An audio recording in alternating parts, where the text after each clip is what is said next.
Bonsoir à toutes et à tous et bienvenue à vous dans cette édition. Voici le sommaire. Séance plénière ce jour à l'Assemblée nationale. 4 points inscrits à l'ordre du jour.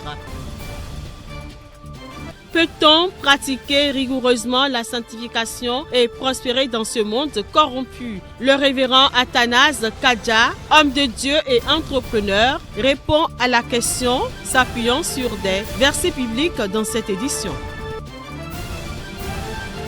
Hors du Bénin, le président sud-africain Cyril Ramaphosa effectue à compter de ce vendredi une visite officielle à Paris à l'invitation des autorités françaises. La visite dure jusqu'au 12 juillet 2026. À nouveau, bonsoir. Les députés sont en plénière ce jour au Palais des gouverneurs à Porto-Novo. La session est consacrée à l'examen de 4 dossiers relatifs à la gouvernance institutionnelle, au financement du développement culturel et au cadre électoral. Il s'agit du projet de loi portant modification de l'article 94 de la loi relative à la création des ordres nationaux du Bénin. Les députés examinent aussi une proposition de loi modifiant la loi organique relative au Conseil économique et social, CES, déjà révisée en mars dernier. Ils vont également examiner la coopération entre le Bénin et ses partenaires financiers. Le centre hospitalier international de Calavi, longtemps attendu par les populations béninoises, est désormais opérationnel. Elle marque ainsi un tournant décisif dans le système sanitaire national. Cette infrastructure de référence conçue selon les standards internationaux vient répondre aux défis majeurs liés à la qualité des soins et à la prise en charge des pathologies complexes au Bénin. Suivez ce reportage de Némi Dera. Érigé au cœur de la commune d'Abomey-Calavi, cet hôpital ultramoderne dispose d'une capacité de plus de 430 lits et s'articule autour de plusieurs pôles spécialisés allant des urgences à la réanimation en passant par l'oncologie, la cardiologie, la neurochirurgie et bien d'autres disciplines médicales de pointe. Le CHIC, le Centre hospitalier international de Calavi, est un hôpital de recours, donc au sommet de la pyramide sanitaire béninoise. Il a pour mission notamment de diminuer fortement les évacuations sanitaires en dehors du Bénin. Il dispose de 434 lits et places, d'un plateau technique de haut niveau. Il propose des soins très spécialisés, notamment en cardiologie, mais également en chirurgie lourde, comme la chirurgie thoracique, la neurochirurgie. Avec un plateau technique de dernière génération intégrant imagerie avancée, bloc opératoire moderne et services de haute spécialisation, le CHIC s'impose déjà comme un véritable joyau sanitaire. Aujourd'hui, nous avons plusieurs services déjà opérationnels. Nous avons également ouvert le service d'imagerie médicale avec l'IRM et le scanner. Notamment, il y a également les autres possibilités, les autres prestations telles que la radiologie conventionnelle, l'échographie et tout avec les incidences autrefois indisponibles au Bénin. Au-delà de l'offre de soins, cet hôpital se veut également un centre d'excellence pour la formation et la recherche médicale, contribuant ainsi à l'évaluation du niveau du personnel de santé béninois. Le CHIC d'Abomey-Calavi ouvre une nouvelle ère pour la médecine au Bénin où espoir, innovation et qualité des soins convergent au service des populations. Ça fait plusieurs années même que je voulais faire un bilan de santé. Récemment, j'étais même au Canada pour le faire. Je n'ai pas pu le faire parce que là-bas c'est très compliqué pour avoir un rendez-vous. Et c'est par hasard que j'ai vu sur les réseaux sociaux que dans mon pays d'origine, qu'est le Bénin, que je peux faire ces mêmes examens.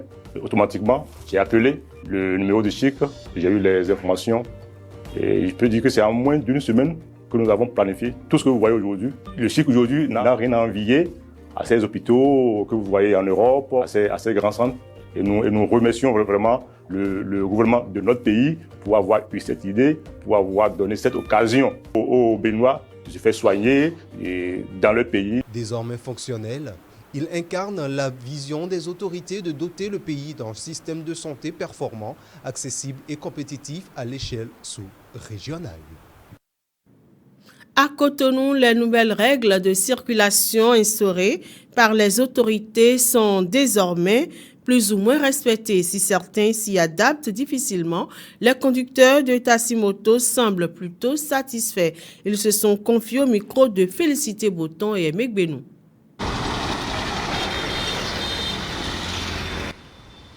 Depuis quelques moments, le code de la route à Cotonou s'applique avec plus de rigueur. Port obligatoire du casque du conducteur et du passager, limitation de vitesse, respect des feux tricolores et interdiction de certaines zones aux heures de pointe. Des mesures que beaucoup d'entre les étudiants rencontrés saluent. Cela y va de notre sécurité, affirme-t-il. Nous d'agwe kedewe nous de gouvernement do gouvernement e ba bonu to vile ni mo apo e we zombo ezeme do ni blo nu enele bo même cas de minotion e no couvrir tamiton do we dire no we vona hu do tanu e no nu enele bio ça va à moi gouvernement ba santé maintenant do avec moment to lidio a blasi dans assurance ici médecine supporter we à moi. Et encore même, ils ont dit que hier, tout le monde a gouvernement de mettre en ordre. Donc, nous avons dit que nous avons dit respecté. Parce que nous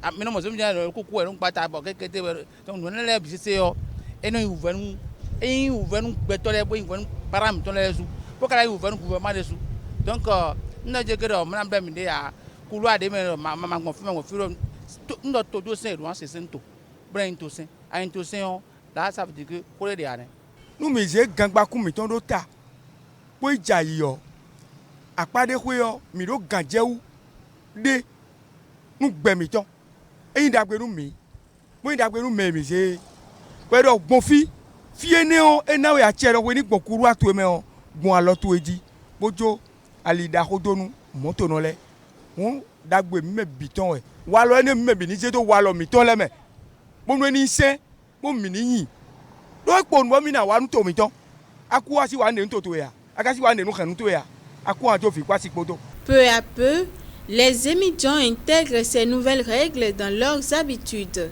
Une preuve que la sécurité routière est l'affaire de tous. Peut-on pratiquer rigoureusement la sanctification et prospérer dans ce monde corrompu? Questionné à propos l'homme de Dieu et entrepreneur Athanase Kadja, s'appuyant sur l'exemple des patriarches Abraham et Isaac, répond à la question. On peut prospérer. Et quand tout à l'heure le verset que j'ai lu, heureux ceux qui ont le cœur pur, car ils verront Dieu. Voir Dieu aussi, c'est prospérer. Vous comprenez ça? Et quand tu vas dans 3 Jean 2, je souhaite que tu prospères à tous égards et sois en bonne santé comme prospère l'état de ton âme.